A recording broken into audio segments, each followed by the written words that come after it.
السلام علیکم ورحمۃ اللہ وبرکاتہ۔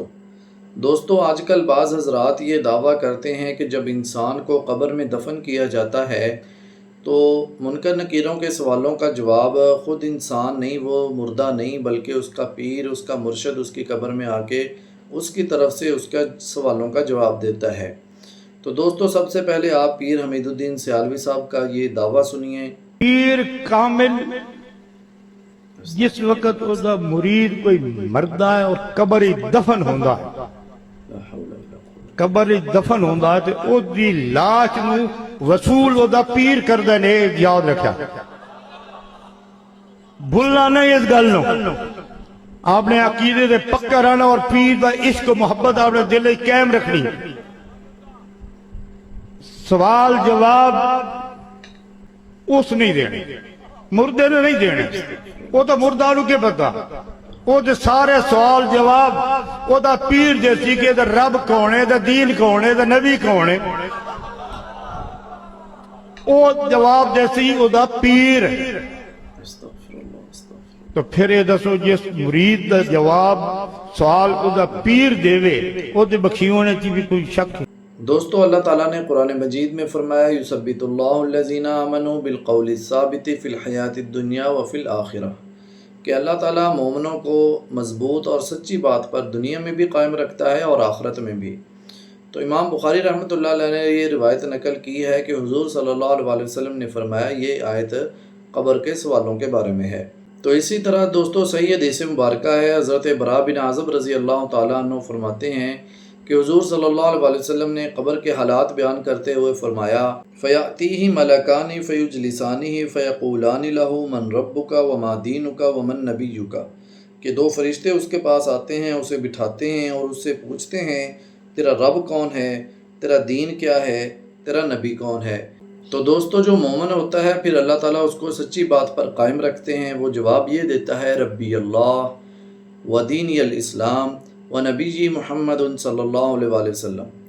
تو دوستو، اب یہ دعویٰ جو ان کا یہ دعویٰ ہے کہ پیر آ کے بخشوا لے گا ہمیں، یا جو ہے وہ غوث پاک آ کے ہمیں بخشوا لیں گے، قبر میں ہمارے سوالوں کا جواب دے دیں گے، تو یہ کوئی ایسی روایت ہمیں حضور صلی اللہ علیہ وسلم سے بھی نہیں ملتی، یا صحابہ کرام نے یا تبع تابعین سے کوئی روایت ملتی ہو، ایسی کوئی روایت نہیں ہے۔ کوئی ایسا جو ہے وہ عقیدہ نہیں رکھنا چاہیے کہ ہمارا پیر آ کے ہمیں بخشوائے گا، ہمارا مرشد ہمارے سوالوں کا جواب دے گا۔ نہیں، امتحان آپ نے دینا ہے تو نمبر بھی آپ کو ہی ملیں گے، یہ نہیں کہ امتحان کوئی اور دے اور نمبر کوئی اور لے جائے۔ تو دوستو، اگلا ان کا ایک اور دعویٰ بھی سنیے۔ تو حضور شیخ الاسلام فرماندے میں خواب زیارت کی تھی کہ اگے اگے ڈھول وگدے بنے، ایک ڈھول نہیں کئی ڈھول وگدے بنے۔ آپ فرمایا پہلے تو میں اس گل دے تو بڑی چڑ ہوندی ہے کہ ڈھول دا آواز بڑا کرخت ہوندا ہے، تو جس طرح میں خواب ویکھیا کہ نبی پاک بخشا کے امتاں نو لے جاندے ہیں تے اگے اگے ڈھول وگدے بنے، تے ڈھول دا آواز من پیارا لگ گیا، اس وجہ کہ نبی پاک نو پیارا لگدا۔ خوش قسمت ہو تسی لوگ، میں مبارک دینا تانوں۔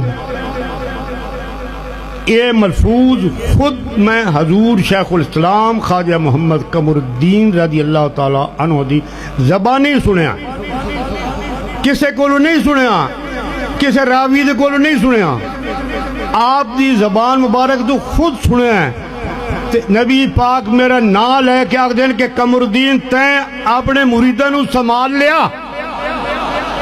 جی، تو میرے دوستو، حدیث مبارکہ میں سے کوئی روایت نہیں ملی یا صحابہ کرام کو حضور صلی اللہ علیہ وسلم نے فرمایا ہو کہ آپ بالکل بھی اپنے ٹینشن نہیں لینی، میں نے قبر میں آ کے آپ کو سنبھال لینا ہے، میں نے آپ کو لے جانا ہے، ایسی کوئی روایت ہمیں نہیں ملتی، ضعیف روایت بھی ہمیں نہیں ملتی۔ تو اب اس کا ایک چھوٹا سا عقلی جواب آپ یہ سمجھیں، یا عقلی ان پہ جو ہے وہ سوال یہ کرتے ہیں کہ یہ دعویٰ آپ بڑا کر رہے ہیں تو اس کے لیے جو ہے وہ بڑا ثبوت چاہیے ہوگا۔ تو آپ نے سب سے پہلے یہ دیکھنا ہے کہ جو دعویٰ کر رہا ہے وہ کس لیول کا بندہ ہے، آیا وہ خود قرآن و حدیث پہ چلنے والا ہے یا نہیں، خود جو ہے وہ قرآن و حدیث کی دعوت دینے والا ہے یا نہیں۔ اگر خود جو ہے وہ یہ مشرک ہے، شرک کا گڑھ ہے، یہ شرک کی دکان اس نے کھولی ہوئی ہے، لوگوں کو شرک کی دعوت دے رہا ہے، توحید کے یہ خلاف ہے، تو پھر اس کا دعویٰ بھی جو ہے وہ ردی کی ٹوکری کے جو ہے وہ بھی ردی کی ٹوکری بھی خراب ہو جائے گی، اس کے دعوے کو آپ کوسوں دور جو ہے وہ پیچھے پھینک دیں اور اپنا جو ہے وہ عقیدہ ٹھیک رکھیں۔ اگر یہ باتیں ٹھیک ہیں، یہ دعویٰ ٹھیک ہوتا کہ پیر نے آ کے بخشوا لینا ہے، تو تبلیغی جماعت والے جو اپنا گھر چھوڑتے ہیں، بیوی بچے چھوڑتے ہیں، سردیوں کی ٹھنڈی راتوں میں اٹھ کر تہجد کی جو ہے وہ نمازیں پڑھتے ہیں، کسی دوسرے ملک میں جا کے تبلیغ کرتے ہیں، پھر ان کو کیا ضرورت تھی؟ صحابہ کرام کو کیا ضرورت تھی جنگیں لڑانے کی؟ تو دوستو انہوں نے اپنا خون بہایا۔ حضور صلی اللہ علیہ وسلم نے غزوہ احد میں اپنے جو ہے وہ دندان مبارک شہید کروائے۔ کیا ضرورت تھی؟ انسان کامیاب اس وقت ہوتا ہے جب اس کا کردار ٹھیک ہوتا ہے، جب اس نے اپنے امتحان دینے کے لیے امتحان سے پہلے تیاری کی ہوئی ہوتی ہے۔ اگر کوئی ڈاکٹر، کوئی جج، کوئی وکیل اپنے جو ہے وہ شاگرد کی ضمانت نہیں دے سکتا مستقبل کی، تو یہ پیر جو ہے وہ محض اس وجہ سے جو ہے وہ آپ کو خوش کر رہا ہے اپنے مریدوں کو کہ ہمارا جو ہے وہ دم پخت تیار رہے، بکرے کی چانپیں ہمیں ملتی رہیں، ہماری دہاڑی اچھی لگتی رہے، ہمارا جو ہے وہ چڑھاوا چڑھتا رہے، بس ہمیں جو ہے وہ طرح طرح کے کھانے ملتے رہیں۔ یہی ان کا ایک مشن ہے کہ ہماری جیب میں مال ختم نہ ہو، ہماری جیب جو ہے وہ مال سے بھری رہے، ڈالر آتے رہیں، بکرے کالے آتے رہیں۔ ان کا یہی ایک مشن ہے۔ اور دوستو آپ نے جو ہے وہ حدیث مبارکہ، قرآن و حدیث سنت کے مطابق چلنا ہے، اپنے عقیدے کو ٹھیک رکھنا ہے، تیاری کرنی ہے۔ ایک اور مجھے حدیث مبارکہ یاد آ رہی ہے، اس کا مفہوم ہے کہ حضور صلی اللہ علیہ وسلم نے فرمایا عقل مند ہے وہ شخص جس نے مرنے سے پہلے مرنے کی تیاری کی۔ مرنے کی تیاری کیا ہے؟ روزے رکھے ہیں، نمازیں پڑھی ہیں، نفلی صدقات ادا کیے ہیں، حج کیا ہے، سارے جو ہے وہ اللہ تعالیٰ کے آتی اللہ واتی الرسول، یعنی کہ اللہ تعالیٰ کی فرما برداری کی، حضور صلی اللہ علیہ وسلم کی فرما برداری کی، سارے حکموں کو مانا۔ یہ ہے مرنے سے پہلے مرنے کی تیاری۔ تو دوستو اپنا عقیدہ مضبوط رکھیں۔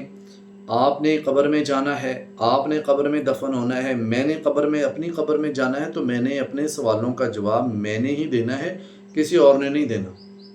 وآخر الدعوانا الحمدللہ رب العالمین۔